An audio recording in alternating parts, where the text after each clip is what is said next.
반갑습니다. 원빈입니다. 붓다의 마음을 세상에 전하다. 붓다스쿨 촉독 시간입니다. 오늘은 시간 관리에 대한 내용을 하나 소개해 드리도록 하겠습니다. 참고한 책은 시간 최소화, 성과 최대화 법칙입니다. 오늘의 내용을 요약하면 첫 번째, 바쁨에 쫓기면서 살아가는 삶은 시간 거지의 삶이라고 할 수 있습니다. 시간 거지에서 벗어나려면 시간을 관리하는 두 가지 기술이 필요한데, 양적 시간의 기술과 질적 시간을 관리하는 기술입니다. 그래서 바쁨을 관리하기 위한 양적 시간의 기술로 우선순위를 설정하는 법, 질적 시간의 기술로 생각을 전환하는 방법을 소개해 드리도록 하겠습니다. 하나하나 보겠습니다. 먼저 우선순위에 대한 내용을 보겠습니다. 책의 내용을 읽을게요.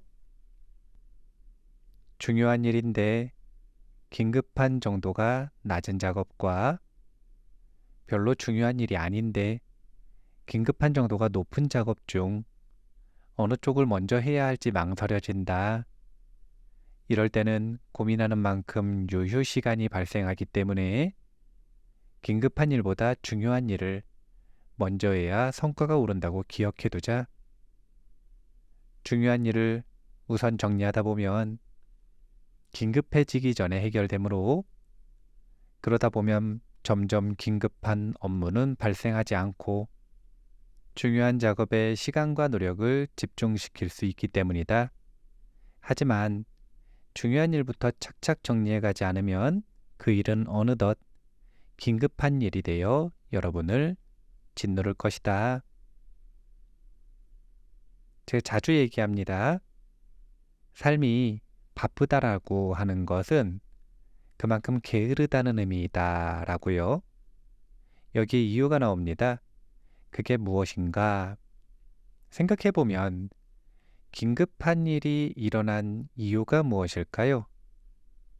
긴급한 일이 그냥 긴급하게 일어날 수도 있지만 대부분은 중요한 일인데도 처리하지 않고 미뤘기 때문에, 시일이 다가와서 협력을 해야 되는데 빨리 달라고 요구를 해서 마감 시간이 얼마 남지 않아서 긴급해진 겁니다.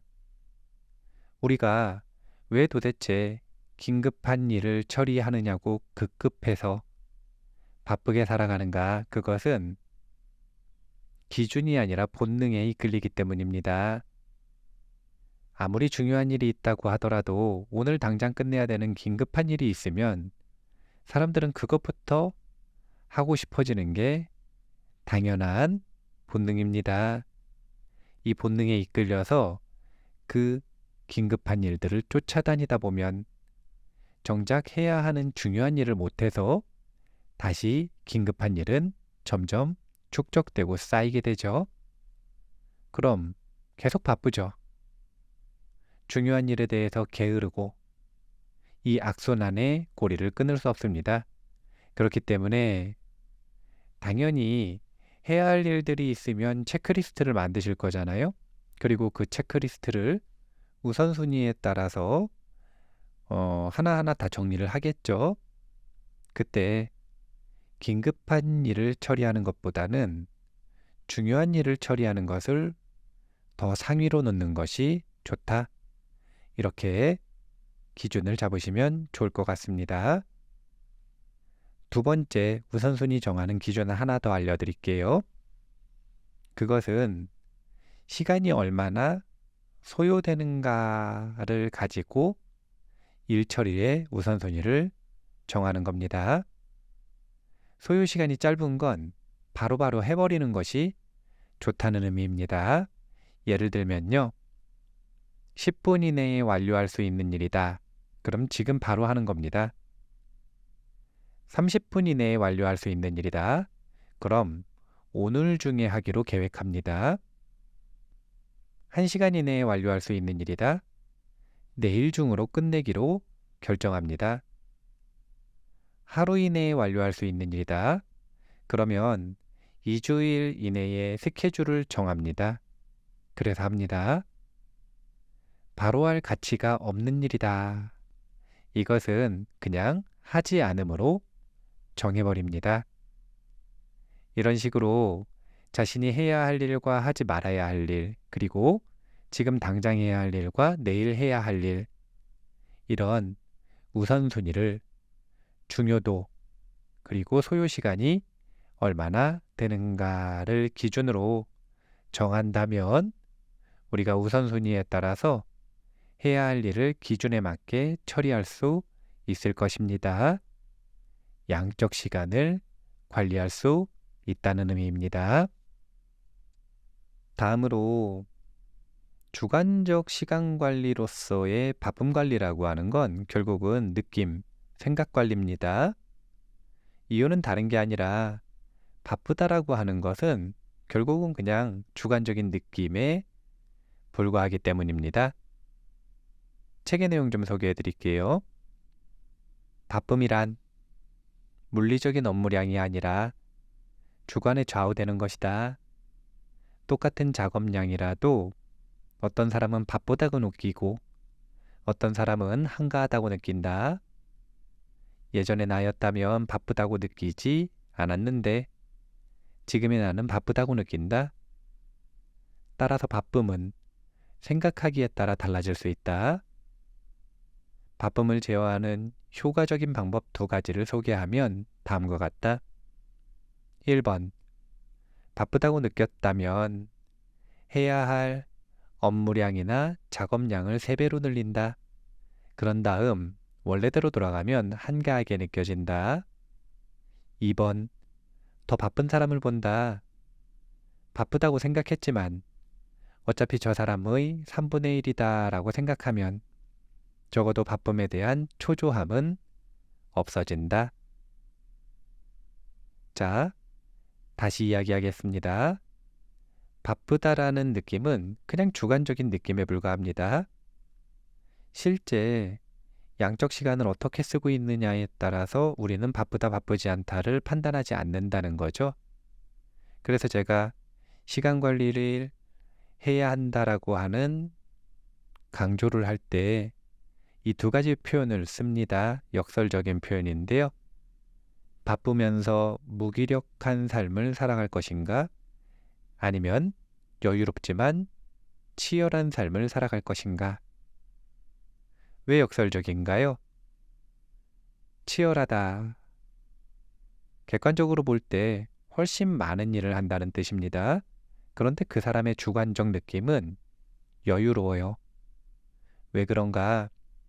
자신의 주관적, 질적 시간을 관리할 수 있는 힘이 있기 때문입니다.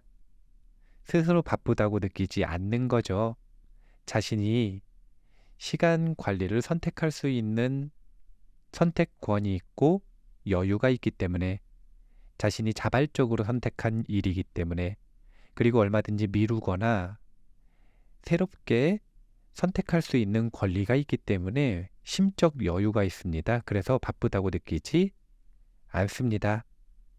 하지만 객관적으로 볼 때 정말 무기력하고 정말 게으르게 사는 사람들이 있습니다. 그런데 주관적으로는 정말 바쁘다고 느껴요. 오늘 아마 힌트를 얻으셨을 거라고 생각을 합니다. 본능을 따라다니는 것이고요. 그리고 스스로의 생각과 사고를 조절하지 못하는 것입니다. 본문 조금 더 소개해 드릴게요. 엄청난 거금이나 자유로운 시간을 손에 넣었다고 해서 돈과 시간의 여유가 생기는 것은 아니다. 돈과 시간의 여유를 가지려면 돈과 시간의 사용법을 마스터해야 하며, 그렇게 하면 지금 상태의 돈과 시간으로도 사람에 따라서는 충분히 여유를 느낄 수 있다. 어떤 성공한 사람이 이렇게 말했다. 나는 일본 전국을 돌아다니면서 업무를 하고 있고 그럭저럭 성공했다. 그런 내가 제일 행복을 느끼는 순간은 업무에 전력으로 임했던 하루가 끝나 호텔방에서 맥주를 마시면서 프로야구 뉴스를 볼 때다. 하지만 이는 성공하지 않아도 할 수 있는 것이다. 성공하면 행복해진다고 생각했지만 사실 행복은 우리 발밑에 있다.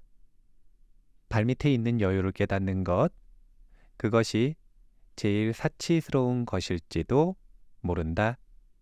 우리가 시간 관리를 하는 이유는 시간 관리를 통해서 돈을 많이 벌기 위해서도 아니고 시간 관리를 통해서 성공, 학업 성취, 어떤 성과를 많이 내기 위해서도 아닙니다. 시간으로부터 자유로워지기 위해서입니다. 시간으로부터 자유로워졌다는 건 아무것도 안 하는 게 아닙니다. 자신이 하고 싶은 일을 한다는 것이고요. 다른 측면에서는 돈 때문에 어떤 특정한 의무 때문에 자신의 시간을 억지로 그 일에 투자하지 않을 수 있는 권리가 생기는 것을 시간으로부터 자유로워졌다고 표현합니다. 시간으로부터 자유로워지면 자신의 일상 속에서 일어나는 모든 일들이 예상했거나 예상하지 못했거나 상관없이 자신이 한 선택이 됩니다.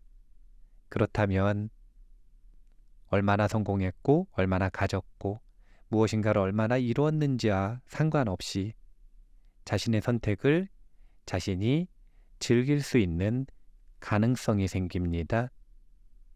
조고각하라고 하는 말이 있습니다. 우리의 행복은 사실 발밑에 있는 거예요. 다만 그 발밑을 되돌아보지 않을 뿐이죠. 일상 속에서 시간 관리를 통해 스스로의 삶에 이미 갖춰져 있는 행복을 보지 않았기 때문에 숨겨져 있다라고 느껴졌던 행복을 발견하셨으면 좋겠습니다. 우선순위와 사고 전환을 통해 바쁜 삶에서 벗어나세요. 마무리하겠습니다. 붓다의 마음을 세상에 전하다. 붓다스쿨 촉독 시간이었습니다. 감사합니다.